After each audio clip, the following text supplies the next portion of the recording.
But what does amalek also represent? A forgetfulness. One of the common problems that I think today we have is we forget the good that God's done to us. Specifically, Esther represents being hidden. God's hidden in our world today. Purim represents God being hidden in nature. 2 years ago, I said, you know what? There was supposed to be a bomb thrown at Aventura Jewish Turnberry by this guy James Medina. And nobody's talked about that since then. You don't hear parades, you don't hear ceremonies, you don't hear gratitude days, you don't hear absolutely nothing. The guy wanted to bomb a synagogue on Passover where there could have been 300 to 400 Jews there. Right, your neighbors. I'm not talking about something in right around the block. And you know what happened? We were lucky that the guy bought the bomb from an undercover FBI agent. Do you know what kind of disaster that would have been? Did anybody celebrate? Nobody got hurt. Nobody celebrated. Nobody changed their ways. Nobody did nothing. It's like, oh, thank you, God. Thank you for saving us. And we just moved on. That's a problem. That's a problem because we don't appreciate. Anytime we get into a rut, it's because we fail to appreciate the good that God's done to us.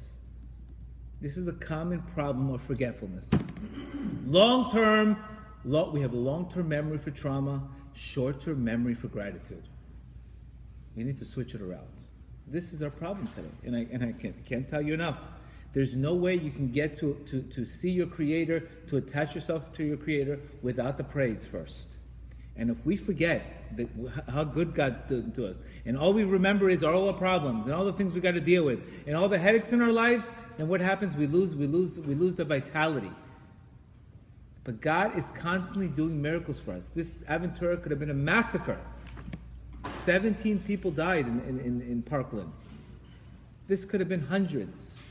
And right down the block from you. And look what's going on in Parkland, how the world has changed. But we were saved and nothing happens. Nobody in that community probably did a thing. I would interview, what did you do different since being saved? And nobody got hurt. You're going to ask everybody and they're going to tell you, oh, I forgot about it. This is very similar to us today. God's hidden. He's doing so many miracles behind the scenes, and we don't see it. And what do? We complain. But the problem is, today, what's the problem? It's built into our DNA. Just like the Jews were in Egypt, God split the Red Sea 10 times for you, split the Red Sea, did 10 miracles, 10 plagues. What happens? We forget, and we start complaining about not having meat. This is where the mentality is today. So that's where we lose our heart, and this ingratitude eventually leads us to problems, and we get stuck.